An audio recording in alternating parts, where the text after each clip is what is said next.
Hey guys, here Phil, welcome to Monster Prom. Believe it or not, guys, I've actually been thinking about playing this game for a while. But I also know what you're thinking. Why am I playing this instead of finishing Helltaker? Well, I finished the main story, and I just didn't feel like doing the DLC, so I thought I'd do this instead. So that said, let's begin. And also, Monster Camp actually has a playable character who is in Helltaker, so yeah, let's go. Play. Let's go with one player. Let's go classic. Full game. Ah, spooky high school, the sweetest years of our lives. Back then, we were young and unafraid. Sometimes reckless, sometimes brilliant, sometimes just stupid. But always willing to live life to the fullest. We were a wild journey to discover who's really there. Alright, so for this, guys, we actually have to pick our character. We can pick the ghost, the hothead, the zombie, or the Frankenstein, or Fran. Let's go with the zombie, because I have a good name for him. Custom name, Ayamu. If you don't know what that is, guys, then look up the anime series, Is This a Zombie? It's actually a pretty funny series, I'm not gonna lie. Okay, let's do this. We had just yet to experience its ultimate challenge, the Monster Prom. Hey, he said it! He said it! Remember it clearly, 6 weeks were left, and as we fantasized about our dream prom date, we were all scrambling to catch the attention of one of the 6 most charismatic classmates. Miria, 19. A sweet mermaid princess who was as cute as she was genocidal. Damien, 21. A fearless deed with a taste for destruction and a love of fire. Scott Howell, 21. A werewolf athlete who compensated for his rather small brain with a stupidly large heart. Liam, 400XX. A hipster vampire whose standoffish demeanor hid that he's truly a lovable dork. Yay! Holly Geist, love that name, 22. A party ghost with insatiable hunger for all things wrong. What?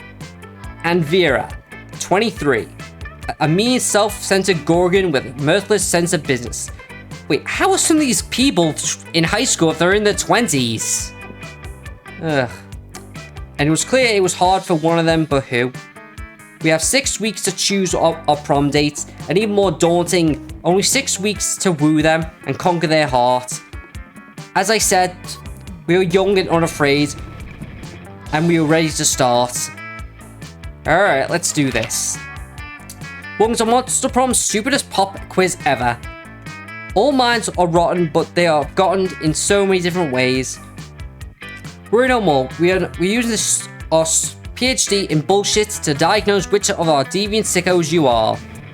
Monster Prom's stupidest quiz ever, trademark, will throw a bunch of absurd questions at you and you'll turn your answer into character stats. This way, you'll start by having the stats that will better reflect your true selves. Let's start. It is your chance to fix the global warming. Go ahead. Global warming isn't real. It was invented and now science is claiming ownership because science is laying copyright with no original ideas. It is time for a real hero. I'll lead the mission to the sun in order to invite the sun to a party of its life. We have so many hilarious misadventures, and then the sun will become cooler. That is so stupid, but I love it. Nah, the world is doomed, but I'm starting to invest in ships and start profiting from business from the soon-to-be coveted by the water. Water world. Okay. You know, let's go for this one. And I get so creative. Cool. Okay. Which gods you pray to each and every night? I only pray to all kinds of gods. I have this business where people pay me to deliver their prayers every night. I even started to look for a Chinese factory to outsource the prayers. Praying is kind of lame. I have a group chat set up with some of the deities. Dionysus, Beatrice, Loki, coolest cats in the town. Praying is for fools. I took compromised pics of God molesting a tree, and now I blackmail him for whatever I want. A lot more effective. Alright, let's go for this one. I got so charming. Alright. Your partner will give you a cool gift for your anniversary, but it's totally forgot. Quick, come up with an idea for a great gift. The head of their fiercest enemy. A silly toy that makes silly noises. Anything on fire or a weapon. No, a weapon on fire.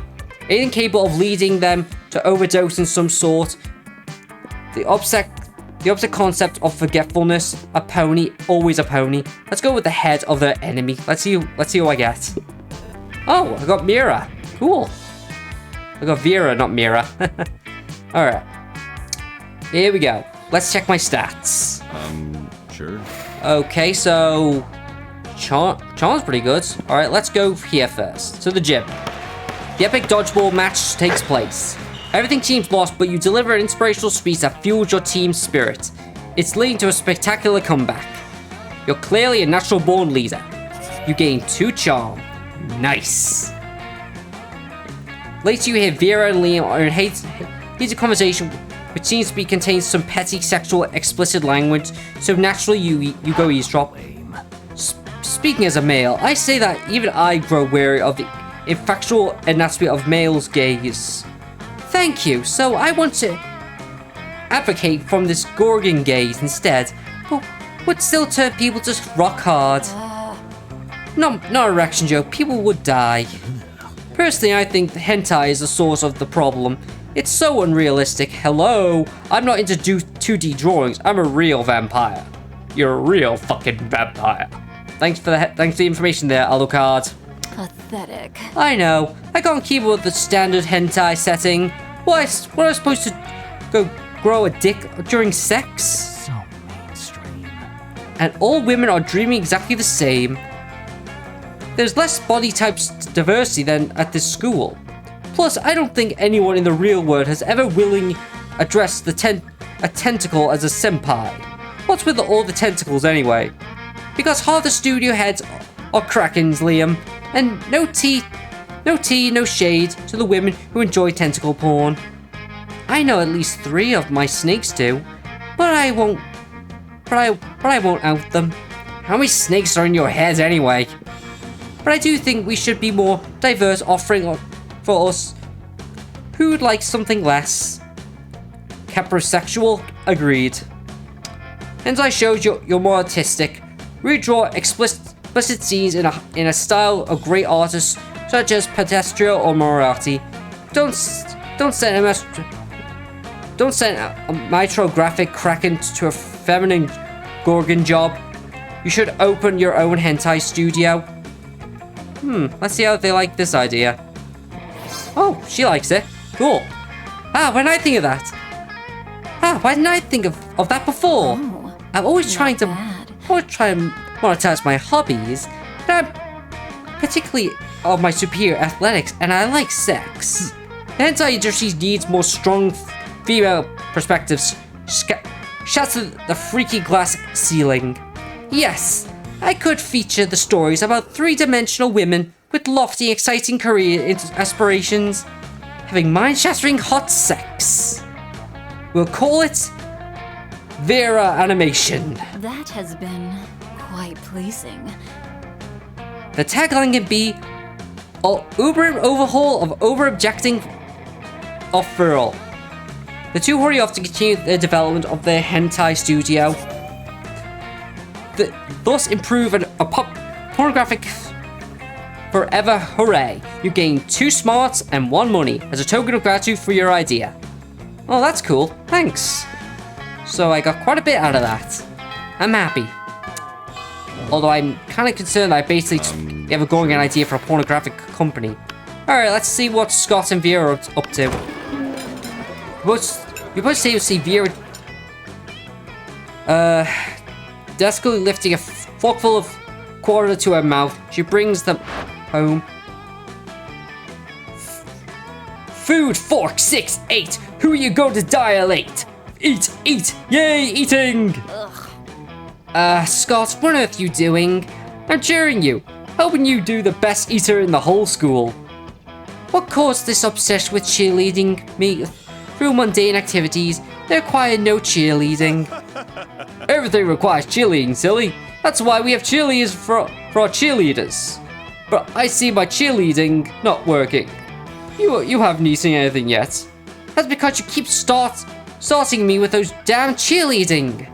I can't eat while I'm startled. No, that can't be it. It must not be the cheerleading hard enough. Hey friend, maybe you could help. You shouldn't be cheering here for food. You should be cheering here for the food getting eaten by Vera. In a walk-in freezer. The problem is obviously you win dressed as a giant salad.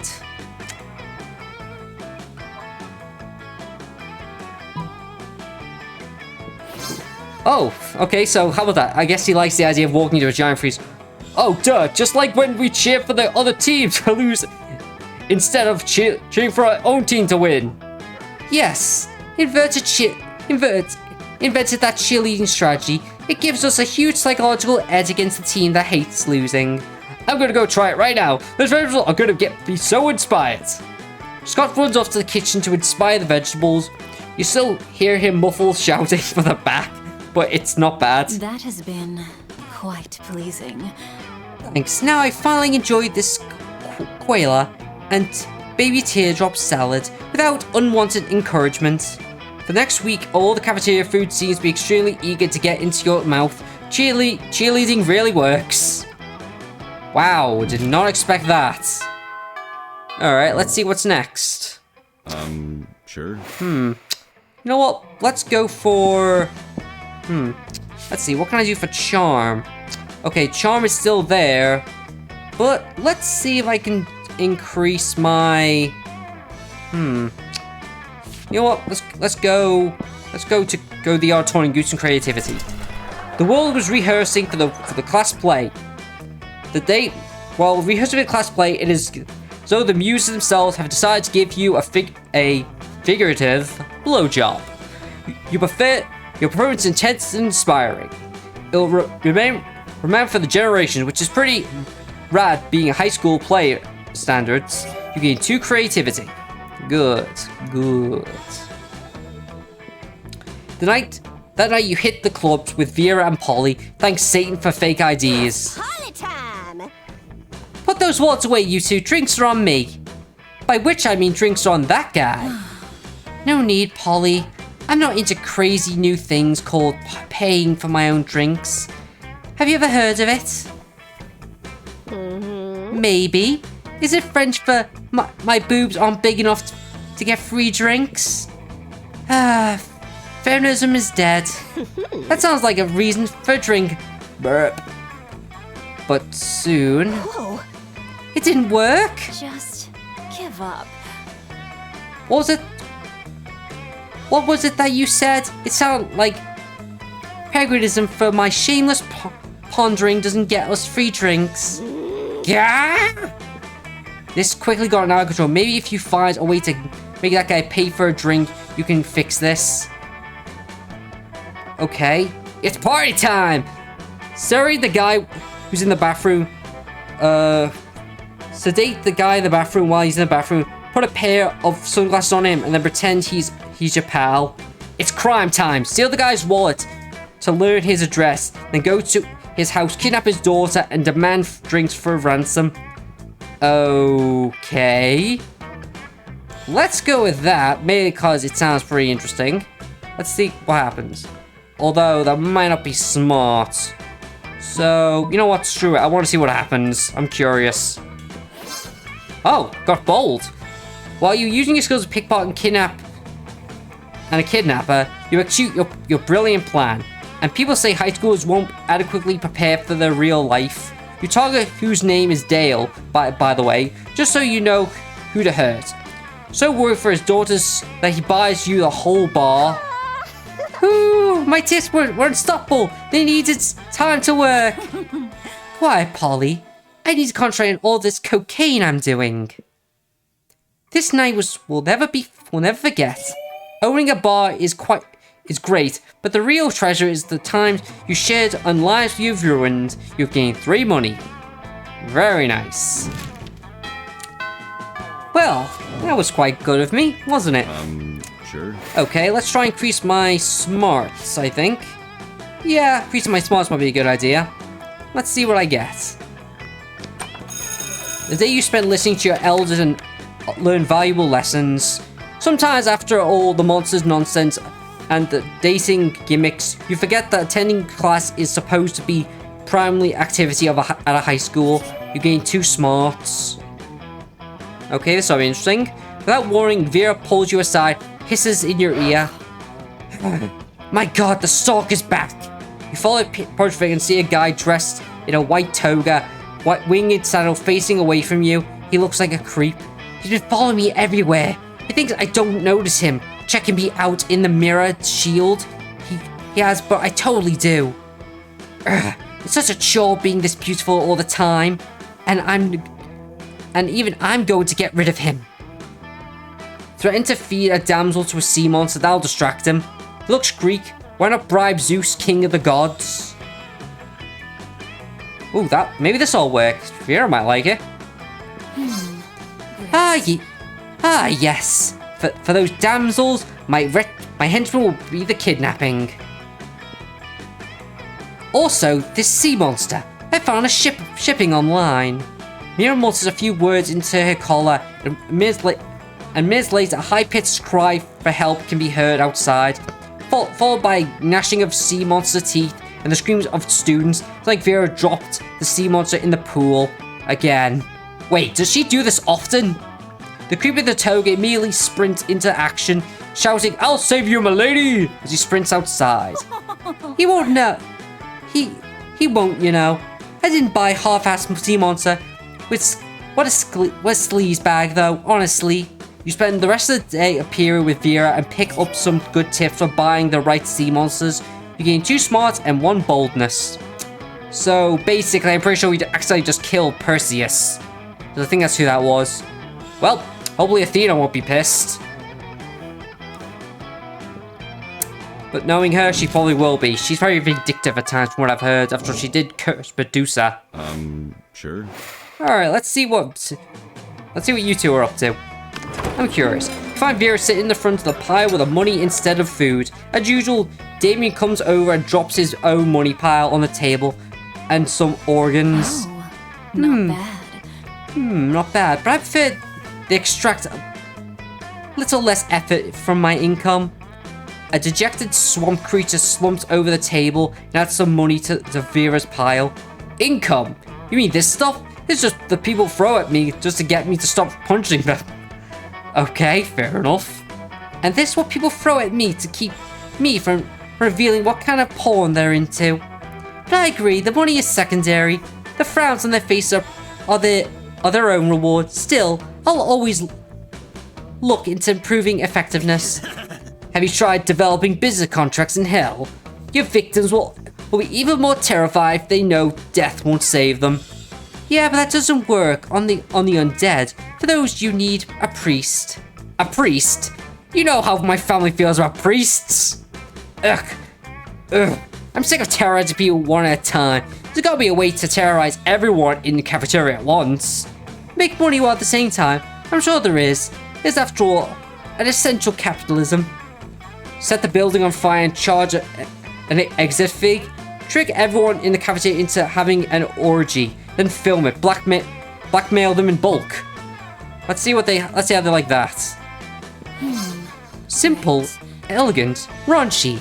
I like your style. But how are you gonna trick a whole room and feel they're having an orgy? Don't tell me you didn't know how to do that. Is this something you could do all the time? It's something you don't do all the time. I thought you were a prince of hell. Yeah, but I'm the prince of burning part of hell, not the sexy part of hell. So you're from the pride part, not lust. Fair enough. Or is it wrath? Pride or lust? Pride or wrath? It's one of the two. That explains it. Well, answer your question. This is a room full of high schoolers. A slight breeze could instigate an orgy. Although the succubus sauce I stuck into the sloppy joes wouldn't hurt either. It certainly didn't. You and Vera and Damien retreat to a safe distance and film the sexual carnage and avoid the fluids. Well, that was interesting. Very interesting indeed. Sure. I wasn't expecting any of that, to be honest. What can you do either way? Alright, let's You know what? Should I do some money or should I get some charm? You know what? Let's do some bold. Let's increase my boldness again. Or, you know what? Nah. Yeah, actually, You know what? Let's try increase my... Let's increase my boldness again. Okay. The day you skip class and just hang out in the bathroom because you respect no authority. I guess some people just want to watch the world burn. By skipping class and hanging out in the bathroom, you gain 0 shit, but you gain 2 boldness. Very nice. Very nice. In the middle of everything, a portal opens up and swallows Vera, Polly, and Liam. You dive in to rescue them and straight into... What the heck? The finals... The finals of the International Bachelor. Good lord. Help. I'm in danger of spraying my eyes from the rolling of them so hard. Oh my gosh, we're on a game show. Yes, indeed. Tonight, you 3 will answer a series of trivia questions. Whoever gets the most becomes my... Oh my god. I'm gonna win. I don't even care about the prizes. You're what? Your wife? What a revolting premise. So you're saying you suppose to respond to a series of questions and scenarios? Oh, our answers will make us more or less likely to achieve a romantic outcome with you. That's exactly problematic. I don't think of anything would want to play such a tawdry dating game. Everyone, stop raising reasonable concerns so I can hear the first question. That's the spirit. Question number 1. Describe your ideal marriage proposal. Before Polly can answer, you buzz yourself in. Now your chance to give an answer that will end the competition and send the prince packing. I present you with a grandmother's wedding ring, still attached to my naked grandmother. Okay. Wait, why is it still attached to my naked grandmother? Why is she naked? Did I pull her out of the bath or something? That's concerning. John hinges. Okay. You know what? Let's do the bees thing because I'm curious. Let's see what happens. You unhinge your jaw and let out the bees pour out. You definitely didn't do this back in your home dimension. Ah, stop it! You're supposed to ask the question, not bees! Ah, the bees, not the bees! I wish I respected that. Bees like legitimate answers to me. What are you against? Advert grade forms of expression? Words are so passe. Oh man, I was gonna say bees. You totally stole my answer. Wait, I got it. Polly unhinges her jaw. 1,000 of locusts pour out. Damn you, I wish I thought of that. Locusts are way cooler. It didn't matter though. The prince is busy fending off the bugs. You can't focus on keeping you in your dimension. You'll teleport back home. You're pleased with your victory, although your throat is still a little hoarse. Which is ironic because a little hoarse isn't what comes out of your mouth. You gain 2 creativity and 1 boldness. Well, that was surprising. Sure. Okay. Let's go increase my charm again. Yep. The day of an epic dodgeball match takes place. Amidst the battle, you spot a fellow player that seems utterly discouraged. She thinks she's not worth anything at a dodgeball and she attempts to throw the ball at herself. You explain to her that many ways you think she's unique and wonderful, while also defending the many pleasures in life. With your help, she is capable of finding reasons to keep playing and gains the source of self-worth. You gained 1 BFF. Sadly, she is not part of the game. She's part of this game, so this beautiful friendship will be taken off screen, and 2 charm. Okay, fair enough. Your performance in the game earns you position the first pick of Vera's team for the next game. Sweet! Well, you get over a sigh of course. Although you notice that for about she has trouble choosing the next player. As much as I hate to admit it, I brought you over here because I need your help. You see, my acceptance as a top-tier business school is riding on this game. Everyone knows business schools hate losers, and dodgeball is basically the next golf. I need to assemble a killer team, but my skill to lie in discouraging people's weakness are not their strengths. That's where you come. I will pick the best team, and I'll sure to remember you fondly when I'm crushing peons with my business degree. Picking a team is your jam, you whisper into Vera's ear. Pick all the worst players. If we win, you're a god for leading losers to victory. If we lose, it's all their fault. Okay. That's actually a pretty interesting prospect. Because if she wants to be a business major, then she could do that. So let's see what she says. Yes, blaming others for my failures is true secret of business. But how am I identify the worst players? Oh wait, I forgot. I doubt you have everyone. Like that lizard man there, chewing on his toenails. My source tell me he still wets the bed. The Yeti there looks like a formidable dodgeball player, but I have yet to good authority that he suffers from disease known as bull's blindness. The headless horseman is a ghost, passes right through him. You build a team of lovable losers and lose. Vera chews them out for being terrible and records it all for a business school portfolio. You gain 2 bonus and 1 creativity. Very nice. Okay, so what to do next? Sure. Oh, okay, so back here. Okay, let's go hang with Vera and Scott. Watching Vera eat is usually pretty disturbing. His snake eats the same time as she does. At least it's usually quiet. This time, however, Scott's doing his best to change that. Go Lefty, gobble that mouse. No, wait. Watch out for the wiggling come up from behind. Use the tongue, go. He does it every week or so.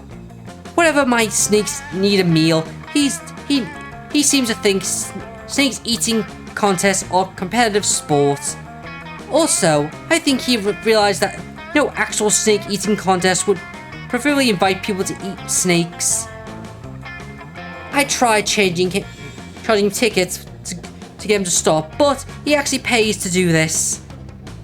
I keep track of each snake's statistics and a little extra card. He's even given them their names. Go Slither, go Bendy, go Scrotch, go Snake. These aren't their names. God, no matter how much he pays for these tickets, it isn't enough. This seems a really tense situation. Resolve it in the only way you know how, by opening your mouth and yelling, boring. This is nothing compared to worm eating contest. Okay, let's see how he reacts to this. What? There's more exciting sport than eating snake eating contest? You gotta tell me about it. Oh yes, earthworm eating contest. They're literally crawling with suspense. Even better, they're going all the time, with thousands of players in each game. Thousands? There's a game? Where do I go? Anywhere where there's dirt. Anywhere? There's dirt so many places. So many places that you aren't here. Get going, sports that game, or whatever. I will, Vera. I will. I swear, one of these days he's going to decide choking on his food is a sport and die. Well, you hope Scott doesn't actually die. The main thing on your mind is now Vera smiling at you. Nice. Alright, that's good. That's progress. I approve. Alright, it's evening. Sure. Okay, what to work on next? You know what? Let's work on my... You know what? Let's work on my smarts again. You spend a day astonished by the new stuff you learn in class. You thought high school was all about doing stupid shit with your friends and trying to find true love. Who would have thought that the class would actually be useful? What a nice surprise. You gain 1 valuable lesson. Good luck trying to use this in this game, and 2 smarts. You come to as you have knocked out a drug or something. The sounds of... Welcome back to the second season of International Bachelor. Today's competitor is the last season's floor clog Ayamu and an army of sexy werewolves. How? Sup, losers? The last time, fuckbench, I'm not a werewolf. Perhaps not, but you have a fiery temptation werewolf-like, driven the killer abs and the close enough. Yeah, boy. Yeah, bro. One of us. I thought we were going to be do sport games. Sport games. We're here, my dear sweet army of sexy werewolves. And Ayamu. Why am I here? I'm a zombie. We are, in fact, it's time for the first round. Are you ready? For the first test of speed and strength and the skill of Interdimensional Bachelor Season 2. It's time to see which of you incredible lycans can sign your name as a legitimately binding document. That is no way of marriage contract, the fastest. You see the werewolves' tails wagging in anticipation, ready to prove themselves the fastest, bestest athlete, and Damien is cracking his knuckles, not about to be outdone. If you don't step in, at least one of these people are going to end up married to a prince of sheer hyperdimensional competitiveness. Think quickly, you. Sign the contract of Tara the Terrible, then thus summoning him. Okay, let's see what I do this. Never did you think you would be able to outrun a werewolf, much less 5 + 1 devil. But in circumstances such as these, with so much as skate, something as simple kicks in. What the hell, man? If I'm going down by someone, I don't want it to be a pro athlete, not Ayamu. Yeah, bro, not fair. Rematch. Oof. Of what rematch are you speaking? Of all turn to the town figure of Terry the Terrible, an enormous robot. Well, hello there. A good metal, sir. I'm afraid you're wandering to the set of a hit TV show program designed to find me a spouse. Thus designed to see which one of these fine athletes is the most skilled. No, they say Terry the Terrible. You were correct in the first time. It's finding your spouse, and I'm here to be that spouse. And there was a mistake, friend. I was to marry either a sexy werewolf, a sexy devil, or a sexy Ayamu. Affirmative. And the sexy Ayamu signed my name to your marriage contract. Congratulations, you are now my husband, my sweet husbando. For some reason, the prince looks less thrilled with his new robot spouse. Sucks for him. Meanwhile, you and an army of sexy werewolves and Damien are very pleased with you that you lead them back to your own dimension, getting 2 charm and 1 fun. I was not expecting that, guys. I'm not even kidding. I was just mad. Alright, let's see. Sure. Okay, where to go next? You know what, guys? I'm gonna end this video here. So if you like what you saw, like, comment, and subscribe. It's Jeff, and I'm out of here. And I'll see you guys in the next video. See ya!